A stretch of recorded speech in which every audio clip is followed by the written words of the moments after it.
This morning, we're taking a look at Columbia, South Carolina in our continuing series, American Voices, to see how national issues are playing out on the local level.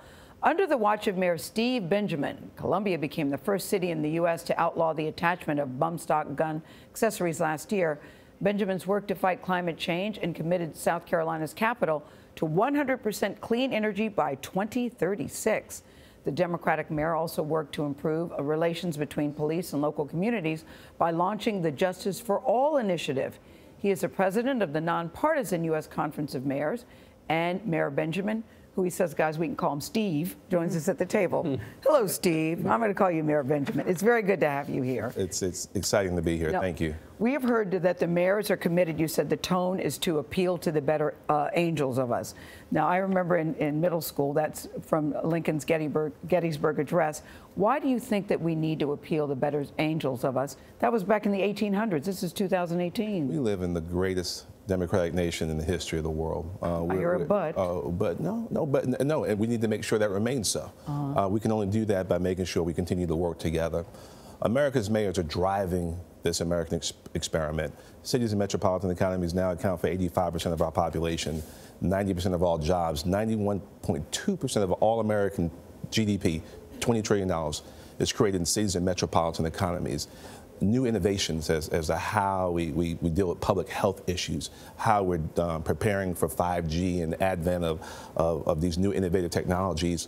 It's all happening in cities. But you said you were specifically concerned about the tone in the country. Absolutely, because we can't move forward if we're not working together. If we can't have a dialogue around what are facts or how and how we're going to make sure that not only my family thrives, but your family also survives.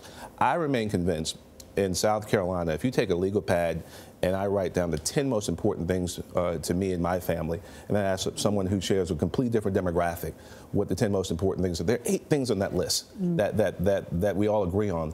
We should work together on those 8 things in an era of mutual respect. And the other 2, we'll work the democratic process and we'll fight through that. Jim Fallows and Deb Fallows wrote a book about going to communities, and they said there was a simple test. If you went to a community and they didn't talk much about national politics, it was a healthy local community.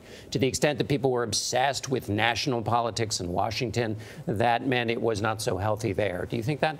Fallows, first of all, they're an inspiration. They're an inspiration, and that type of a deep dive into American cities and towns does, yes, reveal the fact that we love each other, we love working together, that you get into some of these communities in the heart of Appalachia, on the heartland, and you actually find immigrant communities, working with families who've been there for generations, as long as you're dealing with it on a local level. And regardless of what's happening in Washington, people are talking over each other, yelling at each other. It's infecting state capitals. On the local level, local leaders are working together every single day to continue this wonderful American experiment. We've got to push that out. And our focus at the Conference of Mayors, if I may say, for this next 2 years, a bipartisan focus on building American infrastructure, on focusing on building an innovation economy, and working on building inclusive cities. Do you have to do more on infrastructure because the federal government doesn't do its job? Well, right now, the reality is that we're building the vast majority of American infrastructure now. 80% of all infrastructure is built by cities and state governments. And when it gets to water and sewer infrastructure, 98.5% is built by us, with 1.5% coming from the federal government.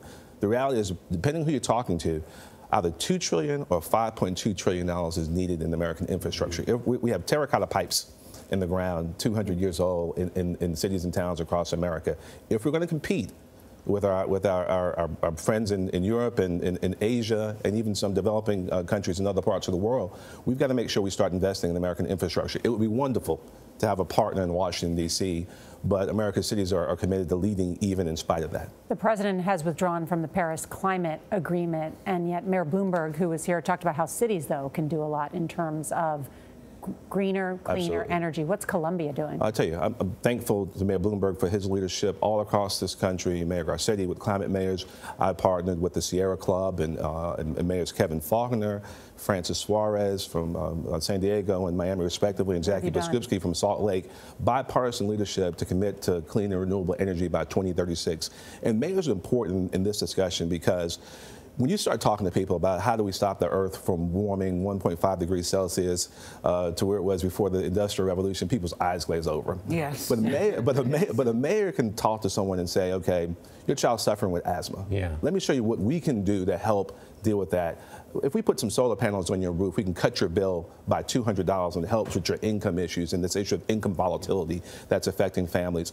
We can have a real conversation with people. And in Columbia, we've made this commitment, and we're working with our local partners to try and make sure we focus on clean and renewable energy. And for a city to ban attachment to the bump stocks, gun stocks. Tell you, bump stocks and trigger cranks, most people didn't know what they were before Las Vegas. Now we all know what they are. And common sense policymakers, Republican and Democrat, ought to act to ban them all across the country. All right, Mayor Steve Benjamin, thanks so much for being here with us.